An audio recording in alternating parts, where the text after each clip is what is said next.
Hey, good morning, everyone. We're going to go ahead and get started in just a second. We're letting folks enter the webinar, and we will kick things off in just a minute. Thanks for joining us today.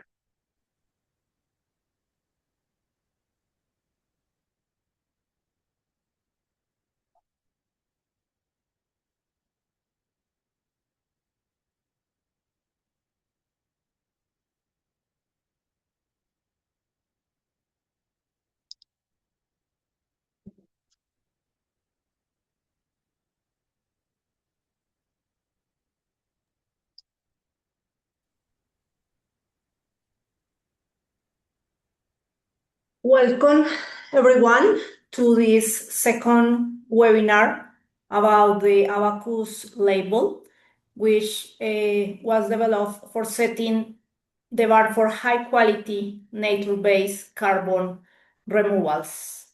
Next slide, please. Before jumping in the interesting agenda that we have prepared for you today, let's meet the speaker.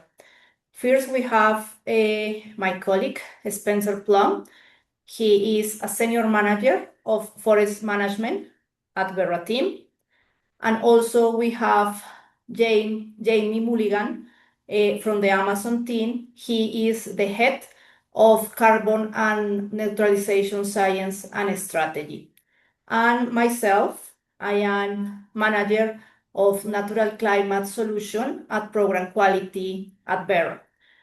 We will also have Julie Barodi supporting us for responding question in the chat. Thank you, Julie, for being with us. Next slide, please. Now let's dive into the agenda.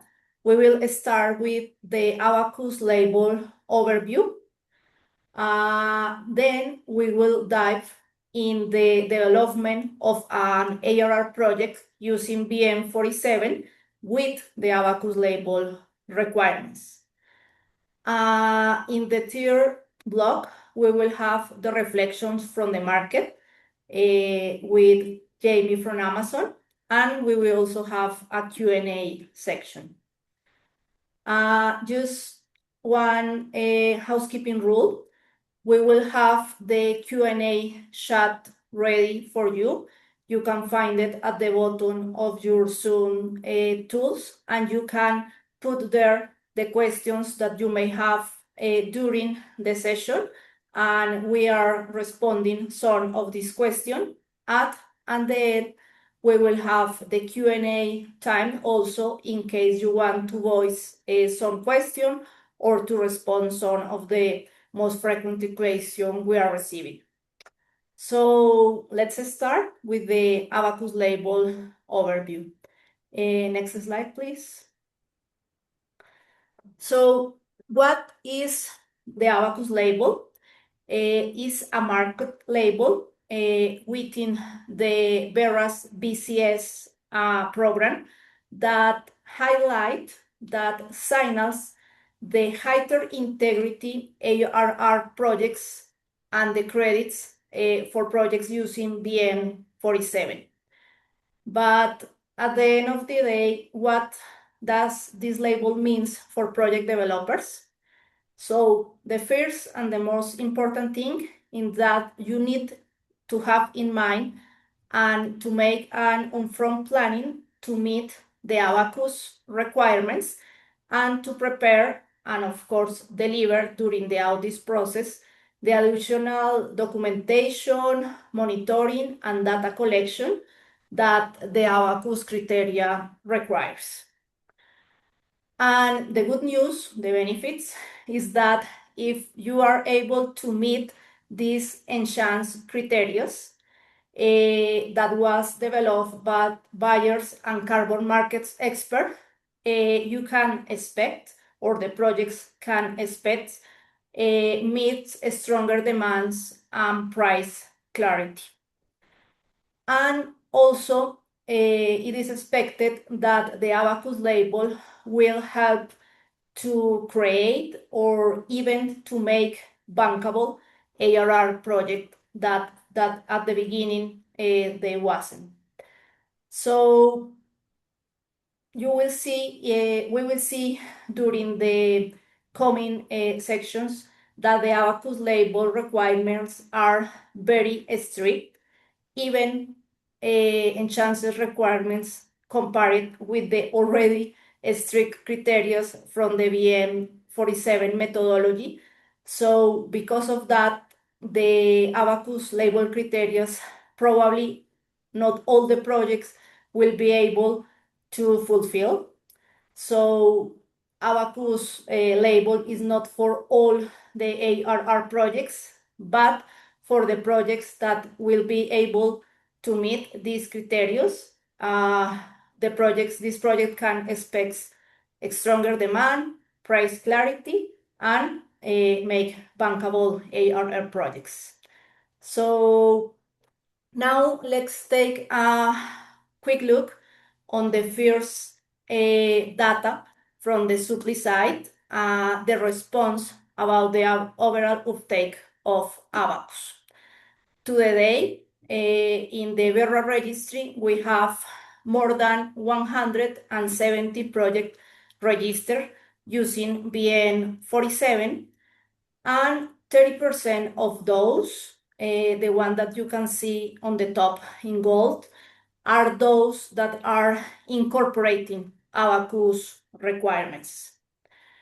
Also, we want to share with you that during the last quarter of 2025, Verra hosted, with the support of ABACUS, a pilot edition of an ABACUS capacity building program, and we work together with 18 projects that are interested and that want to include ABACUS label requirements in their project develop. They are already included in these numbers. So with that, this overall data about the uptake on ABACUS, I am handing over to my colleague Spencer to deep dive in the ABACUS requirements. Thank you so much. Thanks, Natalia, and good morning, everyone. Excited to talk a little bit about the requirements that are in the ABACUS label. I think of this as sort of just a refresher. We already have an ABACUS webinar out there, so if you want to go back and review those details, this will sort of be a high-level overview, and we invite you to both look at the ABACUS label requirements, but also review the other webinar that we have on our website.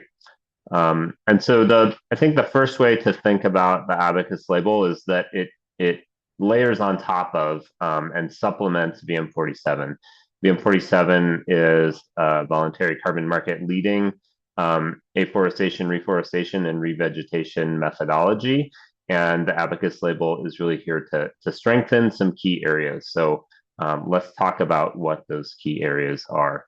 So first, our eligibility conditions, we augment those by first requiring a 40-year crediting period. Most ARR projects have the ability to choose between a 20-year crediting period and up to a 100-year crediting period. And that can often just fit the model that is being used in that ARR system. In this case, 40-year crediting period is seen as a conservative approach to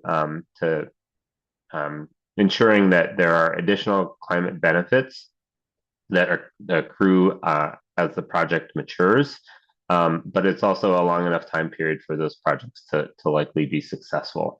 We also require that projects are going to use the most active version or the most recent version of the ABACUS label and VM47 and VMD54. And that just makes sure that you're using the best available science as it's been codified in our methodologies.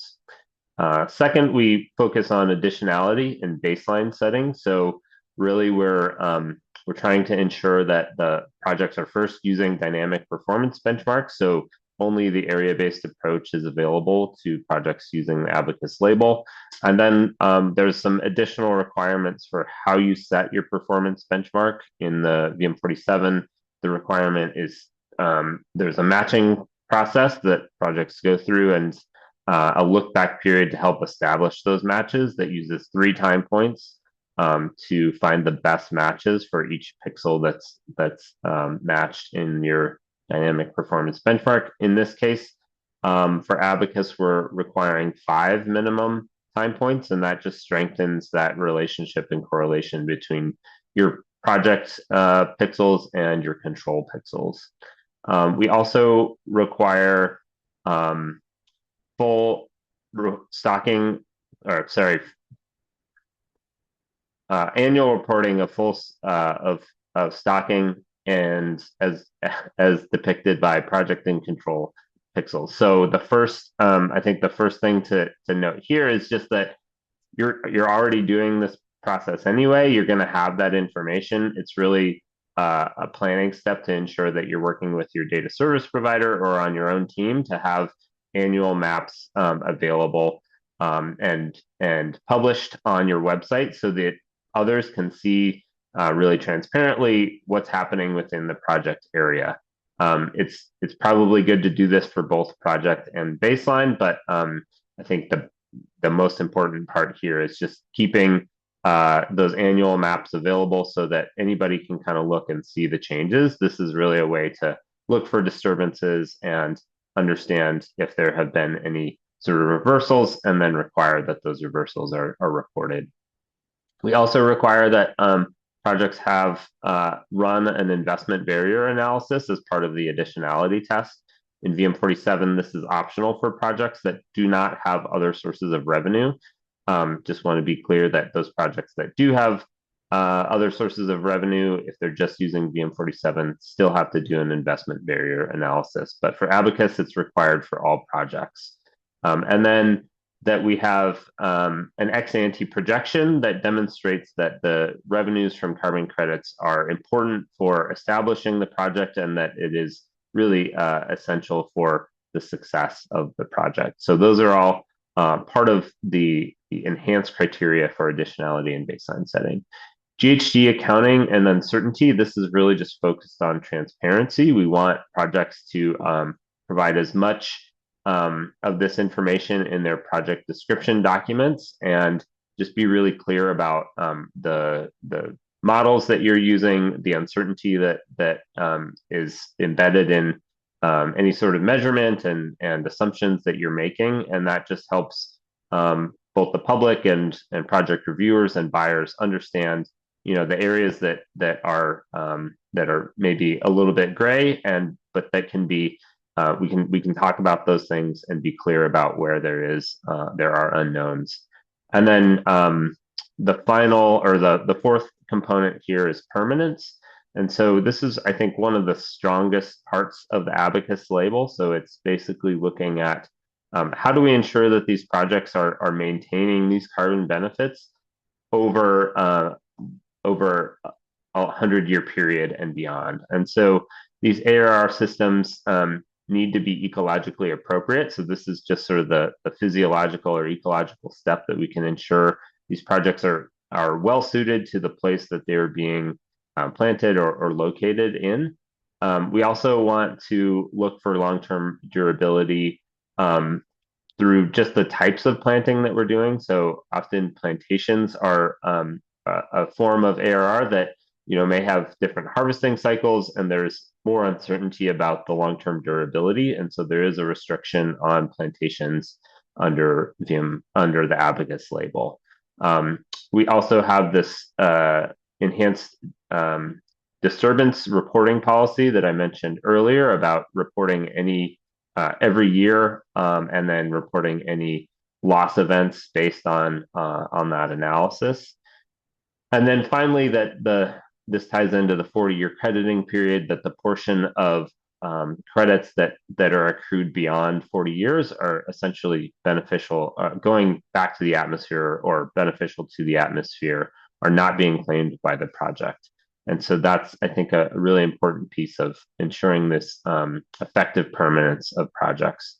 And then the final piece is the leakage component. So we just released our revision to VMD 54, the leakage module for ARR.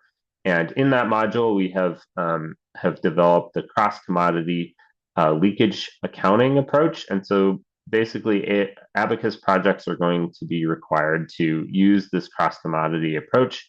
It is more conservative in the assumptions it makes, and we'll talk about this in the next slide or in some of the next slides. But it's also going to give projects the opportunity to account for the any sort of agroforestry production that might occur in the project as a way to help mitigate the leakage that is caused by the project. And so through this leakage approach, we're encouraging projects to look for those opportunities to bundle both carbon and food production where it's feasible. And then where it's not feasible, we do recognize that there are places where they're very degraded, and those areas may have very little leakage, and that should be reflected just in the leakage accounting, but done so conservatively.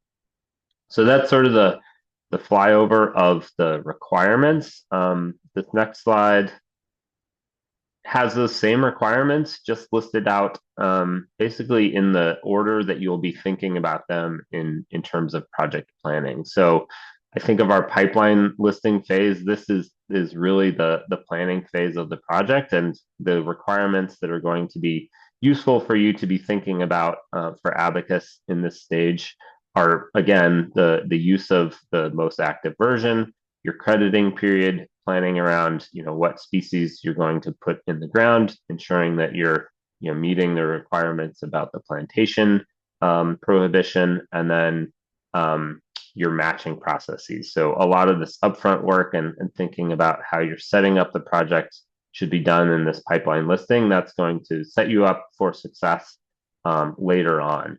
During validation, we're going to be looking for these specific things in your project design documents. And so this is where you're going to be thinking about submitting your performance benchmarks, having those five time steps, ensuring your ecological appropriateness, documenting your investment barrier analysis and your ex-ante projections, providing this long-term durability plan. So this is where projects are going to have to document that they have a way to maintain the project beyond the 40-year crediting period.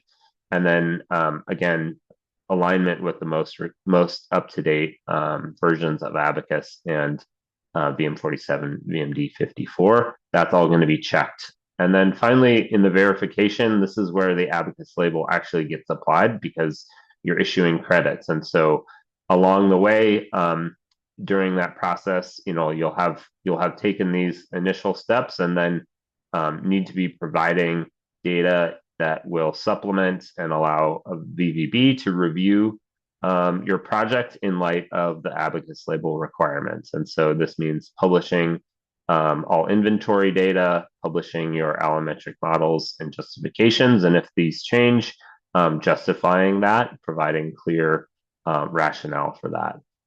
Any sort of documentation of uncertainty is going to go into the quantification of carbon credits, providing these annual disturbance maps that'll all get rolled up into a verification report. And so you should have, for the number of years that you have in a verification, you should have that number of disturbance maps to document what has been changing in the project. Your updated long-term durability plan. So this should be a living document. So any changes that need to be made based on what's actually happening in the project. And then applying the most current versions of our modules and methodology. So this is probably one of those things that projects are going to, may struggle with, but I think it's an important piece to ensure that we are using the best available science as we do update our methodologies to be state of the art and be using best available information. And then finally, the portion of credits that are being allocated to long-term permanence. So between the 30 and 40-year time step, we're looking at requiring those credits to be allocated to the buffer pool. And I think that's an evolving space, and we're going to have more information about what that permanence mechanism looks like and if there might be alternatives. So I think that's the final note here is that Abacus is evolving, and we do plan to both update the label, hear feedback from project proponents that are using this, and then work with the Abacus working group to ensure that we are getting, this mix of enhanced criteria and rigor and operability right. Like there are some things that I think we can also, go out and learn from and get feedback about and improve upon based on that information. So want to also just recognize that this is a living document as well, and that we will be working with hopefully a lot of you that are on this presentation today to continue that process and continue that learning to make sure that this is always cutting edge. And so this next section, I'm gonna bring Jamie Mulligan on, and I'm gonna just have a conversation about some of these conditions that we covered sort of rapid fire in the last two slides, and slow down and have this conversation about what some of these mean, how do they enhance integrity, and what does it mean for planning for the project. And so I think the first one we'll start with here is this 40-year crediting period limit, because this is one we get lots of questions about. It's not, I think, always obvious like what the rationale here is. And so yeah, I think we just wanted to have the voice of a group that's interested in buying Abacus labeled credits to speak to some of the rationale. So Jamie, on this one, curious to hear your thoughts about what makes the 4-year crediting period limit more compelling when you're looking at these ARR projects and thinking about its integrity and what that 40-year crediting period means over the long term for these projects. Yeah, thanks everyone. Nice to be here. Apologies for my voice. I'm a bit under the weather today. Across project types in the carbon market, one of the things we commonly look at is what's the minimum crediting period that we need to have in order for these projects to be financially viable. Because our mental model is really it's not about just getting tons. It's about catalyzing systems change. And so if we want our investments through the carbon market to be and to remain catalytic, we want to make sure that that carbon finance is needed and continues to be needed through the period in which it's collecting carbon finance. And if you just look at, I think this is going to be a trend in kind of the broader kind of integrity trends in the market is sort of over time tightening back crediting periods where it's feasible to do so without disrupting the financial liability of a project. And so if you even look at the IRR of a project between a 30-year crediting period and a 40-year crediting period, the difference is like a fraction of a percent. And so we actually struggled with, should it be 30 and not 40? Where we landed was, let's keep it at 40, in part because there are some broader VCS kind of program requirements around project longevity. But let's put some writing on the wall that those issuances between year 30 and 40 in a subsequent version of Abacus may need to be encumbered in some way to capitalize a permanence trust or something, a mechanism like that to help with permanence beyond. But one key thing is, a lot of the projects that we were starting to see, the nature of the intervention was very much, well, these communities will plant and maintain their trees because we will give them carbon revenues. And that felt not so catalytic to us versus other kinds of projects where, actually you're shifting how these communities manage their land in ways that have more tree cover. Then once they're established, you got to use carbon finance to get those systems established. And once they're established, they have a built-in incentive without carbon finance to maintain those systems. That's the kind of cuts to a durability thesis, but that's the kind of project that we want to support, much more catalytic, opportunity for impact at scale, much greater. So we wanted to force projects to figure that out.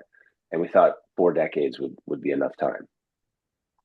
Yeah, thanks, Jamie. That's a great explanation, and I think it leads us into the next couple slides on permanence. And so would like to just get your thoughts on first the monoculture exclusion. So this is something that we've discussed at some length in Verra, and ultimately decided that we were gonna kind of leave requirements where they were. But for Abacus, this I think stood out to you guys as a clear opportunity to raise the bar and ensure that the projects were not including monocultures or plantation forests. So would love to kind of hear your thinking on that and dive into what makes a mixed species or restoration project more compelling than something like a plantation. Yeah. Well, so this is labeled permanency on the slide, but there's really lots of reasons for this. And of course, species diversity is one sort of a non-carbon element that we weren't directly considering in the Abacus working group. Permanence is another. If you've got a monoculture timber plantation, very easy to come in and clear cut that, and have a harvest that maybe varies from what the original plans were on the thinking around long-term average and the like. There's also additionality considerations and concerns. None of those are impossible to navigate. So I don't think there's something inherently wrong about carbon crediting for a monoculture timber plantation. The world needs timber. Eucalyptus plantations do sequester carbon, but we want to really focus on those interventions that are catalytic and that can lead to systems change. And the world already has 300 million hectares of forest plantation, right? It's already scaled, and it's scaled without carbon finance. So in our view, it may be that a particular project that's a monoculture did need carbon finance, but big picture globally, I don't think we need carbon finance to scale forest plantations. We haven't. So this is probably the most consequential within Abacus, the requirement, because it forces you then to think about native forest restoration or crop-based agroforestry or silvopasture, and those things are really hard, and those things haven't scaled without carbon finance, and those things really are catalytic and are going to involve systems change. So it just immediately puts you in a different category of intervention types that are challenging to figure out, but are very compelling from a durability standpoint, and because you're potentially creating agroforestry commodity revenue, which can lift livelihoods locally and really shift how landscapes are managed.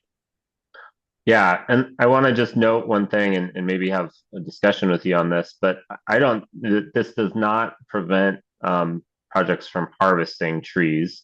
There right. Are requirements that projects would have to use LTA, but it is not a prohibition of harvest. That's the way we see this. I want to hear your thoughts on that as well. No, that's right. I mean, some of the, especially silvopasture interventions for ranchers are going to need to involve timber harvest to make sense for those ranchers. There are other benefits of silvopasture, shade and fodder and that kind of thing, but the big one is timber. So, we think that's positive. We want to support that intervention hasn't really scaled. So let's give it the chance that it can. We need to properly account for the carbon dynamics around it. We've done more thinking since Abacus 1.0 was published around timber harvest and how to manage that. I think our biggest concern is, there's the plan on paper, and the plan says, well, we're going to harvest and then we're going to replant, and we're going to have survival of those trees and maturity, and then we're going to harvest again, and that's how the crediting is set. And I think at least so Amazon requires Abacus for our projects. We also have an additional set of requirements that we put in guidance for our project developers that might in future permeate into the system and get into an Abacus 2.0. We don't know, but in there we've done some thinking about limits on how much of the carbon stock that you've credited on already can you pull out in a harvest versus what you expect to regrow from the existing from the already standing stock. So more on that later, but you can harvest. You're not going to be able to do clear cut harvests, that kind of thing.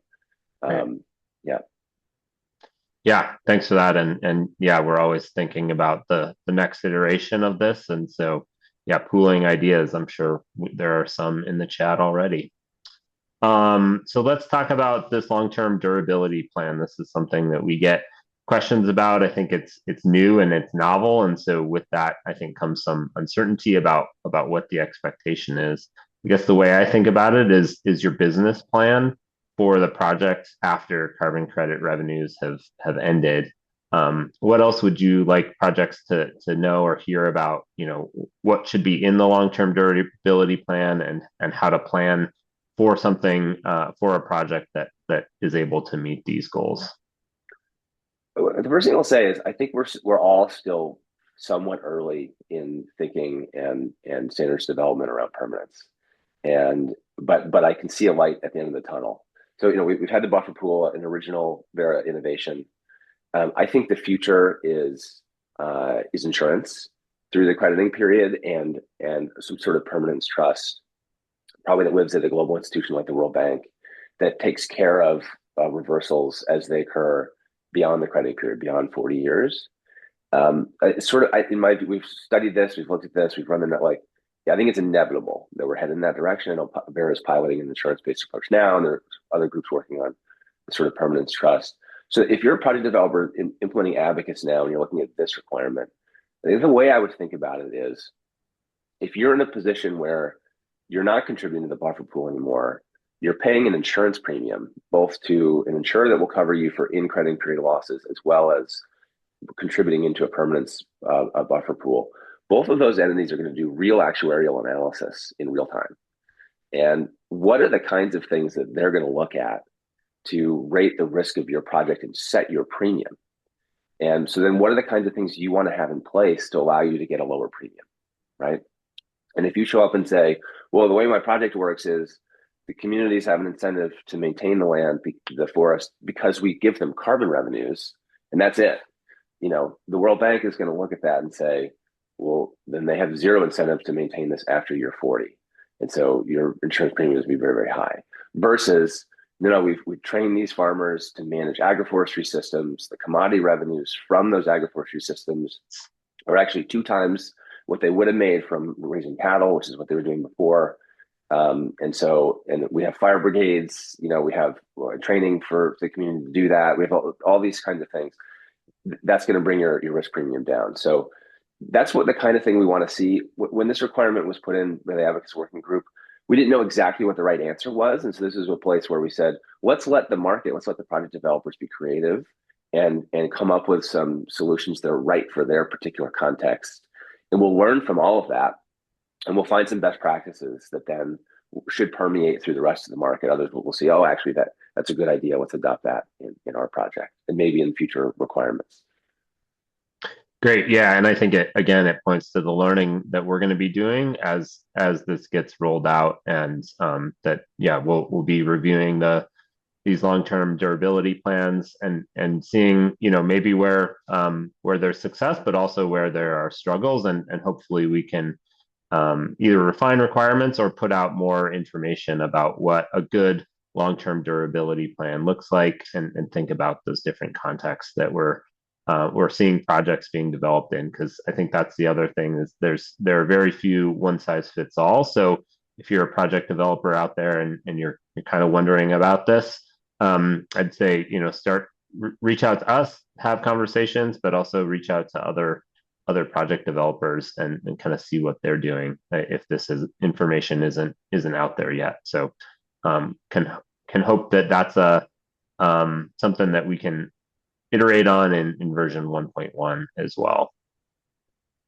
And then the annual disturbance maps. I think this is one of the maybe more obvious and really I think straightforward requirements of the ABACUS label. So it's just this snapshot of what's happening every single year, and really it's being unlocked by the remote sensing component of VM47. And so I don't know if there's more that you want to add here, but I see this as being a good thing to be doing, and something that projects can do with a pretty light lift. Is there anything that you're looking for in particular when you're going through projects and doing your own analysis that you're would be looking for in the disturbance maps, as either signs of success or signs of potential trouble? No, this is just, it's a simple one. This is just about transparency. I think, when we were contemplating ABACUS with the ABACUS working group, there had been some reversals out there in the wild, and what we were seeing in the press was that there wasn't good information about the degree and extent of the reversals because you're not required to do a verification every year. And in fact, if you have a big reversal, you're not going to do a verification in that year. It could cost money. And you have a problem. You want to give yourself time to recover. But we thought it was important to get that kind of information out to buyers and to the rest of the public in a transparent way, regardless of whether or not things are looking good or less good. So it's just about transparency. Yeah. Yeah. Great. And I think that brings us to our last one, which is the most recent sort of iteration, is the cross-commodity leakage production. So folding this into VMD 54, we've created this cross-commodity production pathway. Basically, it does allow for acknowledgement of new commodity production within the project area, but it's also requiring projects to use these more stringent assumptions of 100% of displaced production is going to result in deforestation. And so I see this as sort of a, we're going to give you a little bit of more opportunity to deduct leakage because your project is producing something, but we're also going to make that accounting framework a little tighter. So anything here that you want to jump in on and explain? I think from our side, we're really excited to see which projects pick it up, and that there are projects outside of ABACUS that can use this approach as well. But I think the majority of projects are going to be ABACUS labeled, and it really does kind of push projects to think about design up front and what opportunities for agroforestry might exist. Anything else you want to add? Well, I say, every year or so, there's some academic paper published, like reminding the world that we can't reforest the entire planet because we have to eat. And we felt like that was, valid, of course, but like kind of missing an opportunity to be creative and innovative in how we pursue the joint goals of food security and carbon sequestration and nature restoration and protection. And so we approached the problem thinking about how do we make these carbon projects really an engine for food security. And so we started with the premise that look, we shouldn't tolerate leakage. Accounting for leakage, right? Like what's how much gets displaced and where does it go and what's the carbon? It's highly uncertain. It's an area of gray, right? Like we can do our best to be conservative. I think Verra's done a decent job there. But we prefer to stay out of the gray if we can work our way around it. And so, it assumes 100% loss production. That's sort of a proxy for saying like you can't displace agricultural production on net and still have basically a financially viable project that gets the ABACUS label. So that was the starting premise, and then I think borrowing on some thinking from the World Resources Institute's food team and the food assessment that they did. It's been a decade now, but they also spent a decade writing it and thinking about how you really meet those co-objectives of food security and forest protection and restoration. It really has to do with optimizing the use of land for both of those things.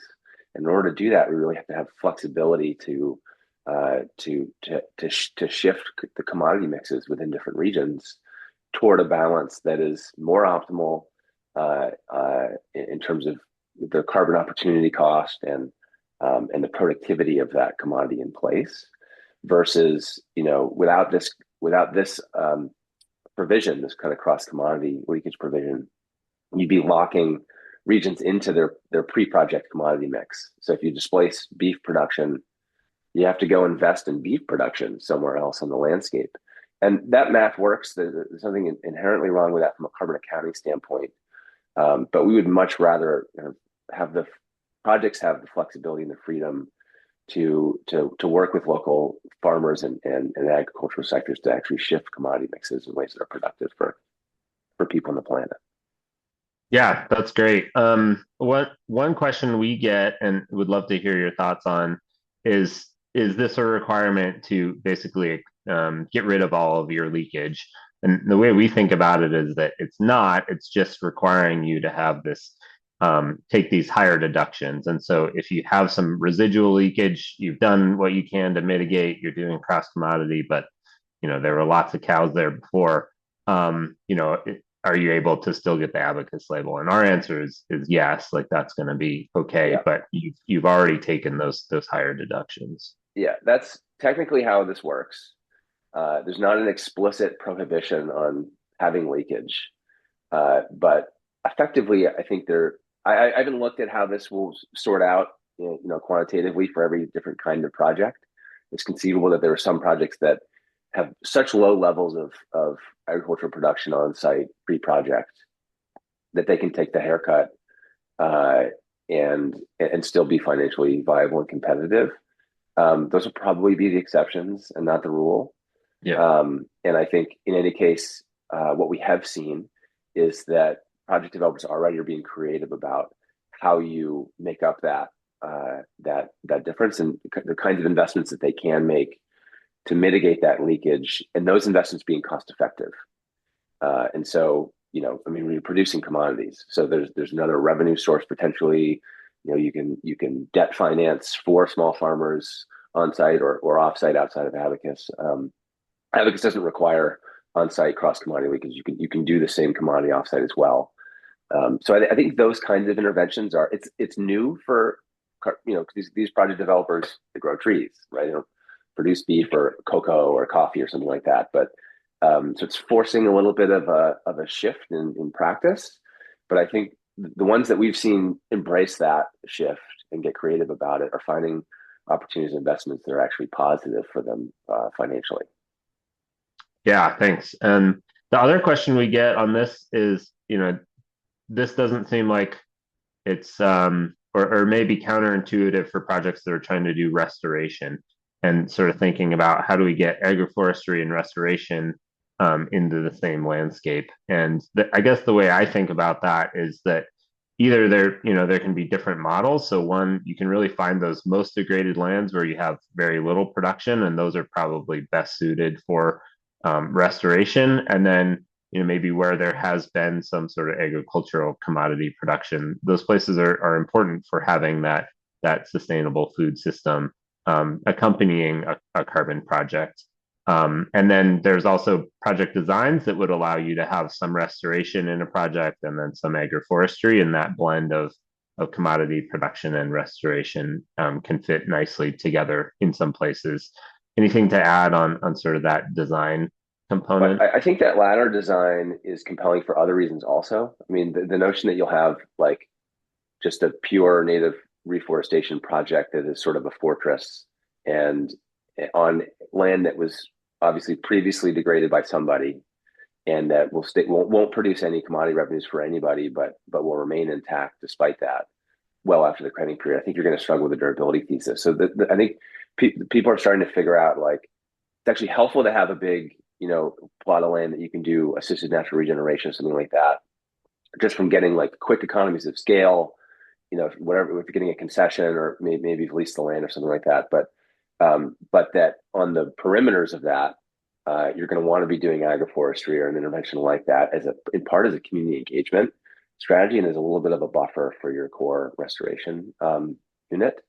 And so those areas will be producing commodities and they can be included in the project area and therefore in the leakage accounting. Yeah, that's a great perspective, and I think something we're excited to see in some of the projects that are already talking to us about their ABACUS label. So great. So I think that now that we've covered some of these core issues and got project proponents thinking about all of the things that they have to do, I want to end here with why are we doing this? And so want to turn it back over to you, Jamie, to just talk about the thesis for what the ABACUS label means for buyers and what sort of uptake we're seeing here as a reason to motivate buyers to consider the ABACUS label. Yeah, sure. I'll be brief here. I think maybe I've been too long-winded. I want to leave room for Q&A, but we require this when we purchase ARR credits. We require the ABACUS label. The Symbiosis Coalition, which is Microsoft and Google and Meta and Salesforce and some others, set their quality bar. I think ABACUS aligned there's some other standards that have essentially adopted the same elements of ABACUS. So ABACUS is sort of setting the benchmark for the high water mark for quality in this segment. Something that's not listed here is the Singapore government, which often looks to CORSIA for its quality standards. I don't think ARR is yet in the CORSIA list. Singapore will accept ARR if it has the ABACUS label. This is another data point of sort of recognition of this being the high water mark. And then, what Amazon will do with these credits is we'll use some of them, and then we have a net zero commitment that covers our scope 3 as well. And so we have a carbon credit service now as part of Amazon's sustainability exchange, which has a number of other things that help suppliers decarbonize and the like. And so we're placing these credits in that service to help service our, tens of thousands of suppliers as well as enterprise customers. And so we really do expect the demand side to converge on this or equivalent in this segment. It'll evolve over time, but I think we got a good bit. We really needed to future-proof quality standards for us, especially because we're doing forward, 12-plus-year offtake agreements. We need to make sure that on day one we feel really good about how our quality standard will age over at least that period of time.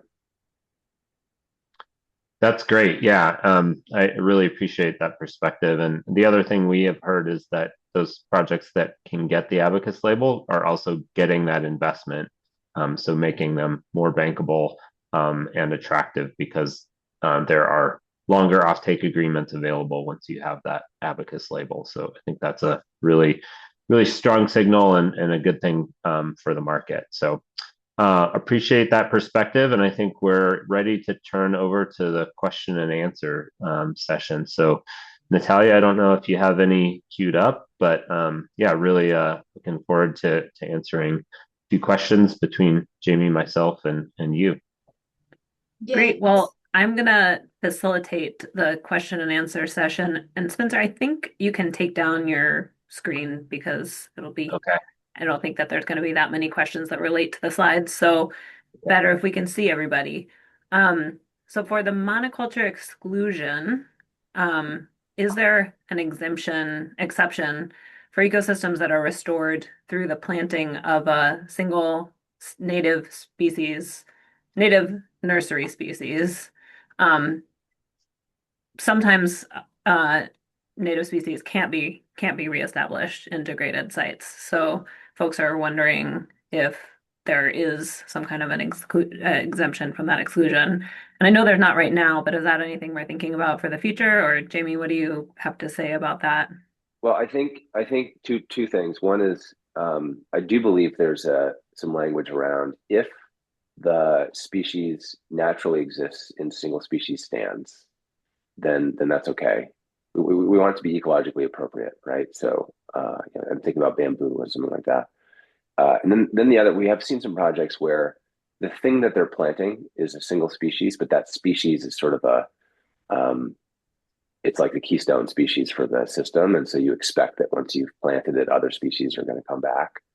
And I believe that should meet the bar. We're going to find edge cases like this where we need to make sure that that the requirements are flexible enough to allow those kinds of things. But that's the spirit and the intent of it. Yeah. So I put a link in the answered Q&A to the ABACUS label guidance and included the ABACUS label's definition of a plantation forest, and that's where the single species exclusion is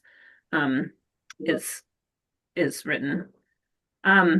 So I don't want to put anybody on the spot, but I know we have our first VM47, the Verra's ARR methodology projects being verified or having been verified and going through the Verra review process right now. When do we expect to see the first the ABACUS labeled credits coming through? Does anybody know if we're going to see any this year or have a guess? I think we should start a betting pool. I anticipate that it will likely be this year. We've seen some projects that are using the ABACUS label and are, I think, getting at least to the validation stage. And we know that a lot of these projects want to be able to credit as soon as possible. If they're following, the leakage rules that we just described, I think that's, the challenge is that they have to be able to, get their production rates up in order to displace leakage production. And so we'll have to see sort of what mechanisms they're using, whether it's leakage mitigation or cross commodity leakage production or a combination. But I think that's going to affect a lot of the timing of most of these ABACUS projects. So I'm sure somebody out there has been, thinking about that and trying to solve for that. So hopefully this year. Great. We had a question back in the beginning of the presentation, Spencer, to your point about annual monitoring.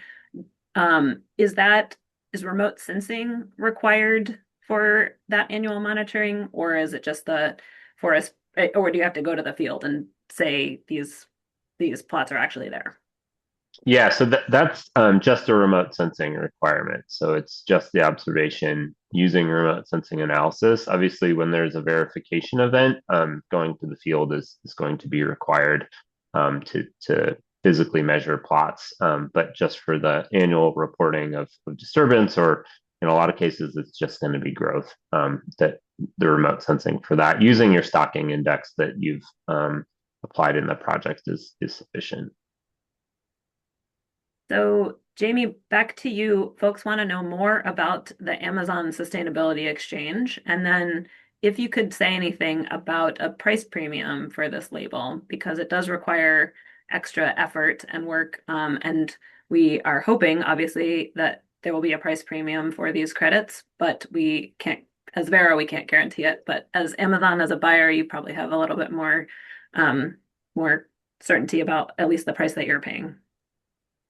Yeah, we're still in early days with respect to like what's a cost-effective project really look like, and how is sort of supply and demand settling out. And when we're buying these credits, we're buying them in long-term advanced offtake agreements, and so it's a slightly different exercise than than when if you're buying spot and prices are bouncing around. So our approach is like, well, we have to be willing to pay what it costs to do real climate action at the quality bar that we expect and require. And so we look at the project's financial models and their cost structure, and we focus on the ones that we think are most cost effective, and then we pay a price that's enough to get financed for the project. I do expect that long term, once you start to have secondary markets, spot markets for these kinds of credits, that ABACUS or ABACUS equivalent will continue to be the high water mark, and that should command a price premium. Right now, I would say, I could go buy $10 ARR credits, and you can't do ABACUS for $10. I haven't seen it. So, and I think that's mostly, it's not really a function of like other requirements or a little bit more onerous or something like that. That's not really the cost driver. It's, you can't do a monoculture timber plantation. And so, you have to do the hard work of shifting land use to something that people weren't doing and haven't spent decades and decades optimizing already, and that's just more expensive upfront. So that's really the difference, I think, and what we get for that is much more assurance on additionality, and so we have to be willing to pay for that. Can you just say a couple of words about the Amazon Sustainability Exchange? Yeah, I mean, we have our kind of ethos in the climate space has always been, we have to do all this stuff together. We can't, no one's going to be able to, as big as Amazon is, no one's going to be able to do this on their own. And we really don't want our suppliers or even our enterprise customers having to figure out how to navigate the carbon market on their own. It's a pretty fraught space. Yeah, it's getting better. It's improving. Things are shifting, but we consistently have conversations with suppliers about their climate journeys and making sure that they're going to make pace and join us in our journey to net zero. And when the carbon market comes up, we often hear, I know I have to figure that out eventually. I have to hire someone just to buy carbon credits for my company.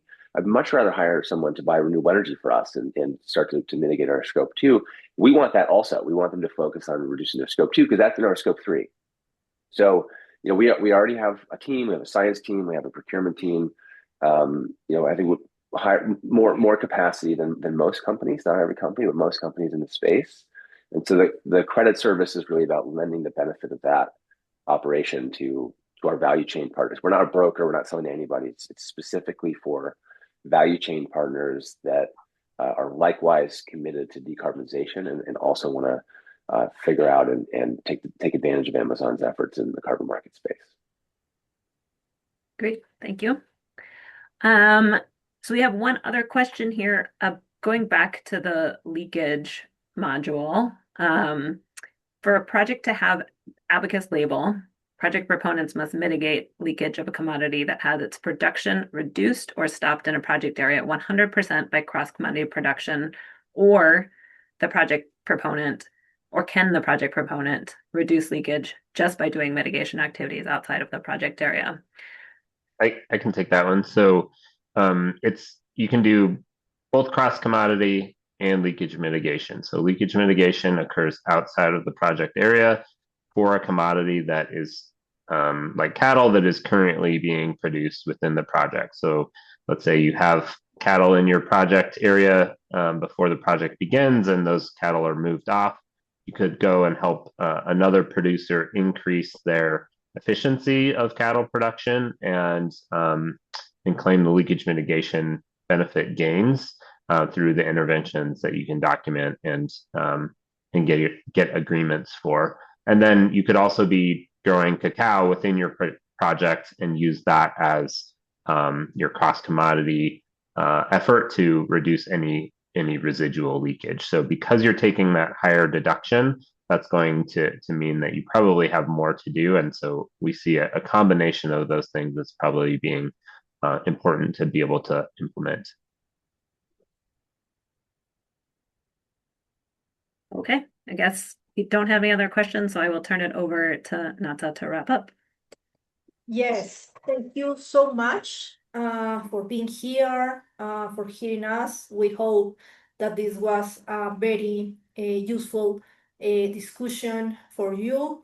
There is another couple of questions that are in the chat. We will provide a written answer for that. So thank you so much, Spencer, James, Julie, for being here today. And you will have the recorder of the webinar on the Verra page. So thank you so much, and see you the next time to speak about the ABACUS label evolution. Thank you so much, and bye. Thanks, everyone.